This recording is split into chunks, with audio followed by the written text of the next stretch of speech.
Halo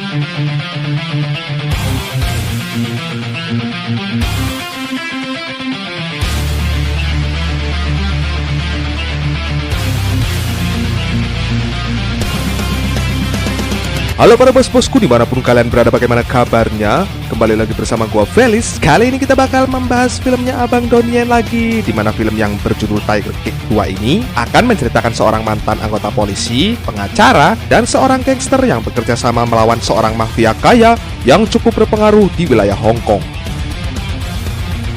Apa permasalahannya dan bagaimana jalan ceritanya? Mari kita masuk ke alur ceritanya.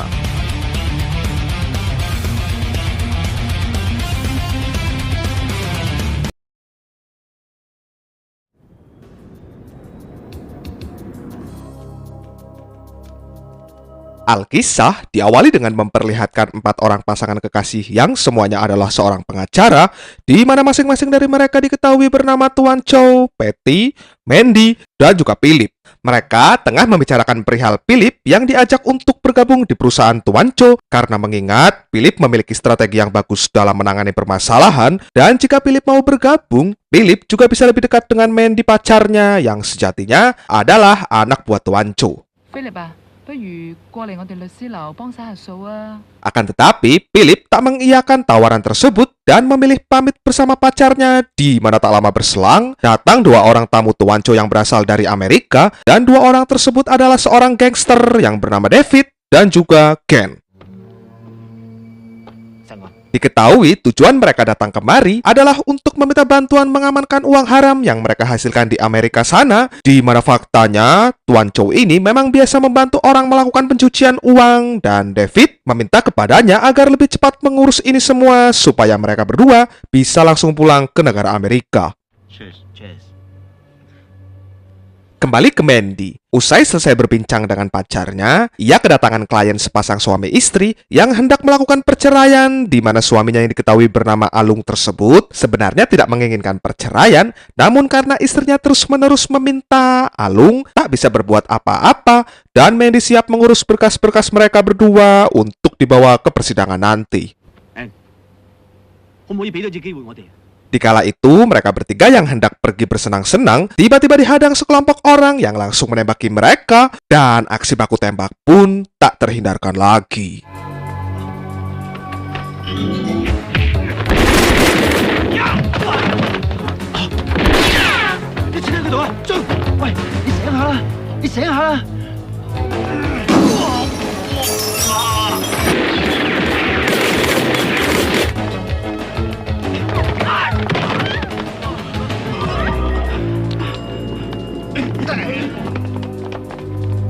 Ken, yang dalam keadaan sudah terluka parah, memilih menyembunyikan uangnya di dalam lift, dan saat itu Mandy yang hendak pulang ke rumah pun harus terlibat dalam aksi ini karena pihak perampok terus mengejar Ken, dan sayangnya Ken tetap tewas akibat peristiwa ini.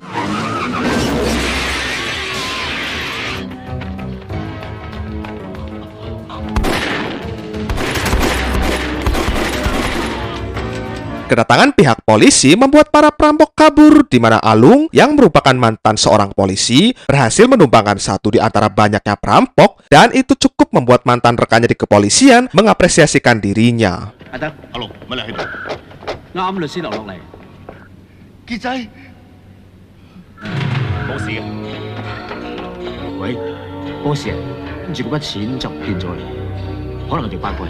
Dan yang secara mengejutkannya, ternyata dalang dibalik semua perampokan ini adalah Tuan Chow, di mana terlihat ia tengah berbicara dengan anak buahnya, dan ia memerintahkan untuk segera kembali mendapatkan uangnya walau harus membunuh semua orang yang terkait.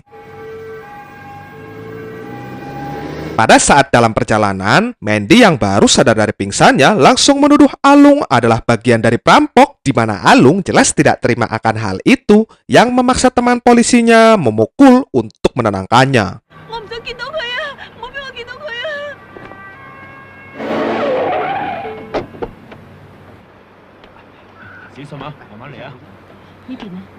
Di luar dugaan, para perampok juga sudah berada di rumah sakit dan mensabotase rumah sakit dengan menculik Alung yang mereka kira adalah Mandy, di mana karena ketidaksengajaan tersebutlah Mandy tidak jadi terbunuh. Singkat cerita, malam pun tiba. David mulai mencurigai adanya pengkhianat yang melakukan ini semua, di mana ia akan memberitahukan kejadian ini kepada bosnya, dan Tuan Cho diminta bertanggung jawab atas semua yang sudah terjadi. Kala itu, Patty yang mendengar semua percakapan pacarnya tersebut langsung bisa mengetahui bahwa pacarnya yang melakukan ini semua, dan spontan ia memutuskan untuk menyudahi hubungannya, lalu kemudian pergi meninggalkannya saat itu juga. Jelas, Tuan Cho yang melihat adanya potensi berbahaya langsung memerintahkan satu anak buahnya untuk bisa membunuh Patty.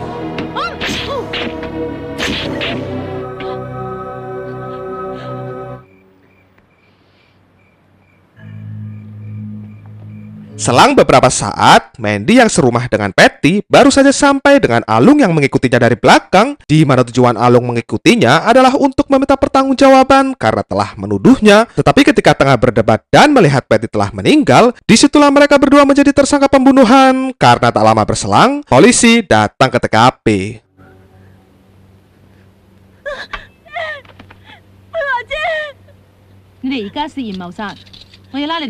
Saat hendak membawa mereka berdua, pihak polisi dikejutkan dengan munculnya kembali si pembunuh. Di mana momen ini langsung mereka berdua gunakan untuk kabur, dan beruntung mereka berhasil melakukannya. David yang kebetulan lewat dan melihat Mandy di sana, tanpa ampun langsung menghajar Alung karena David mengira Mandy lah orang yang membawa uangnya.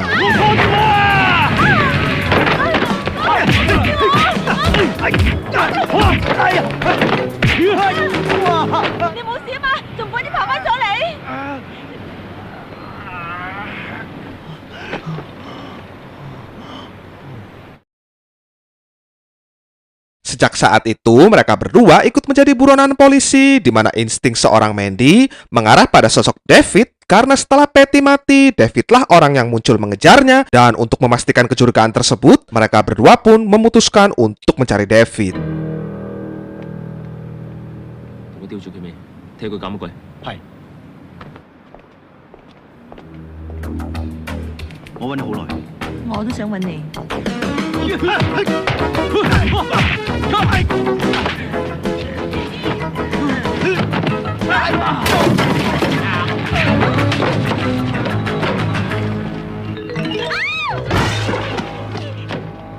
Kecerobohan yang dibuat Mandy memaksanya harus berjuang membawa kedua lelaki tersebut pergi. Karena tak lama berselang, anak buah Tuan Cho yang diutus mengikuti David datang mengejarnya, dan aksi kejar-kejaran pun tak terhindarkan lagi.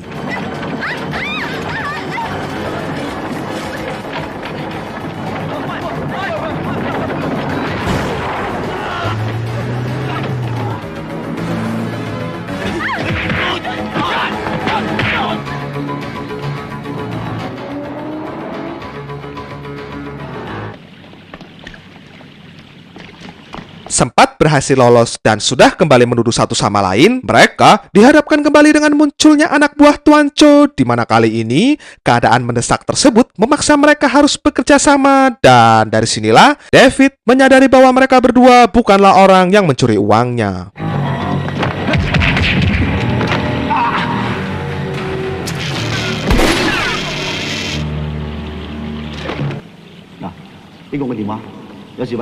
Saat kembali ke kantor Tuan Cho, akhirnya kita diperlihatkan sosok dari ketua gangster atau bos dari David, di mana si bos meminta David untuk segera menyelesaikan ini semua, dan David memutuskan untuk bergerak sendiri tanpa meminta bantuan dari Tuan Cho.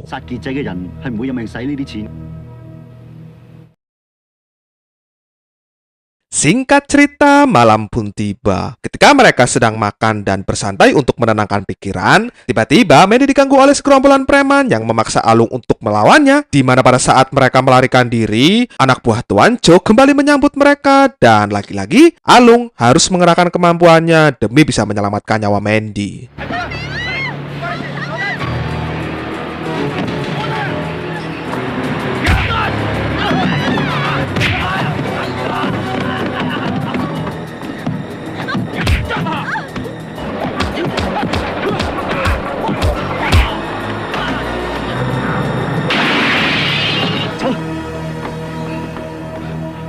Saat dalam perjalanan pulang, Tuan Cho tiba-tiba datang menghampirinya dan seolah-olah ingin menolong mereka berdua, di mana Mandy yang belum mengetahui Tuan Cho adalah dalang di balik ini semua, dengan santainya masuk begitu saja dan sudah jelas mereka masuk dalam perangkap buaya.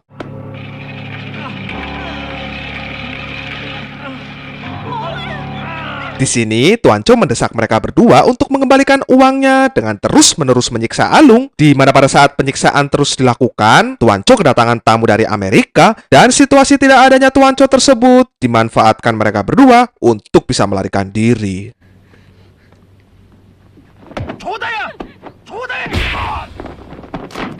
Ternyata selain perampok dan orang yang tidak punya akhlak, Tuan Cho juga seorang bandar narkoba, di mana kedua tamunya tersebut datang kemari dengan maksud ingin bertransaksi sekaligus meminta bantuan ke Tuan Cho untuk membunuh bos gangster, karena faktanya bos gangster dan kelompok mereka adalah rivalitas bisnis di Amerika sana.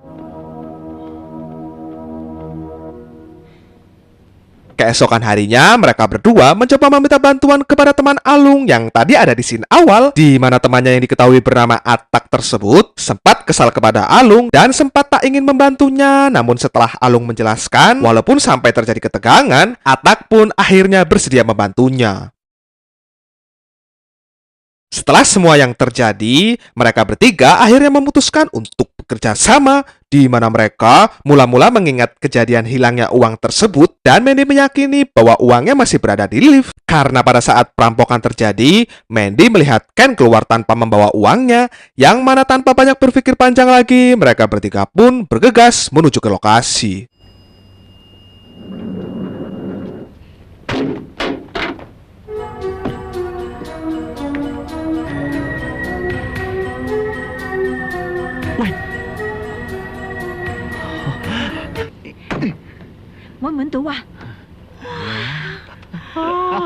Setelah itu, David pun bergegas menemui bosnya, dan betapa terkejutnya David ketika hendak menyerahkan uangnya, bosnya sudah mati dibunuh Tuan Cho, dan dengan ini pertarungan pun tak terhindarkan lagi.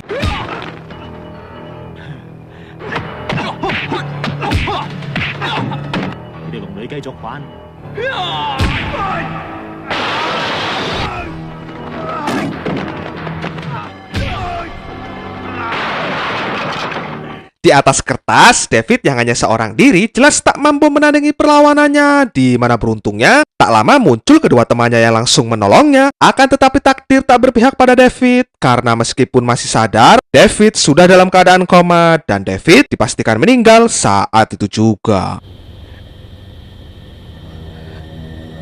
David.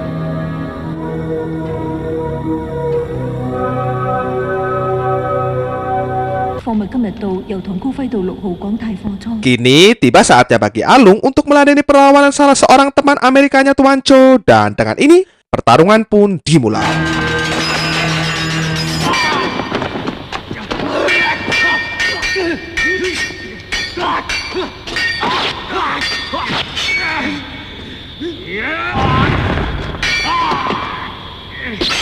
Terjadi jual beli serangan yang cukup ketat dan menarik, di mana si bule yang memiliki ketangguhan dalam berpedang sempat mendominasi dan membuat Alung banyak mengalami luka sayatan. Namun lewat kerja keras yang diimbangi dengan menganalisa, Alung pada akhirnya mampu memenangi pertarungan dan membuat si bule tewas saat itu juga.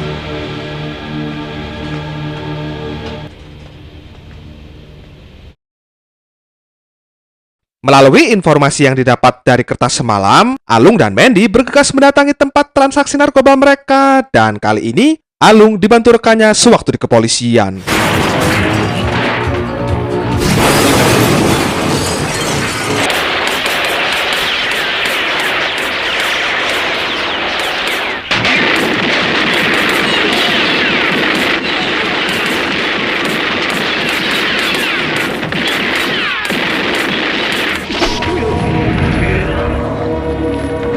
Terjadi pertarungan sengit antara Alung dengan si bule, di mana Alung yang dalam keadaan terikat lagi-lagi menemukan kesulitan, ditambah badan si bule yang jauh lebih besar darinya membuatnya beberapa kali jatuh bangun, sampai akhirnya melalui jurus yang sudah pernah ia pelajari di film Legend of the Wolf. Alung pun akhirnya berhasil membuat si bule tewas. Di satu sisi, Atak dan Tuan Chow masih terlibat baku tembak, di mana Atak yang kehilangan jejak Tuan Chow harus merasakan pahitnya ditembak bertubi-tubi, sampai akhirnya Mandy muncul dari belakang, lalu membogem kepala si belekuk dengan besi, dan kondisi tersebut langsung dimanfaatkan Alung untuk bisa menyerangnya.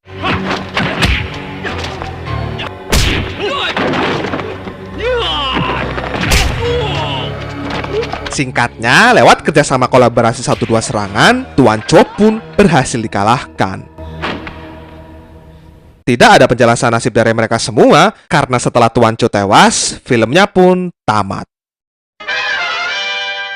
Pelajaran yang bisa diambil dari film ini, jangan sekali-sekali menjadi tukang pencucian uang, karena itu akan merugikan banyak orang. Oke bos, sekian dulu untuk pembahasan videonya kali ini. Thanks for watching, see you the next video. Peace always and see you again man.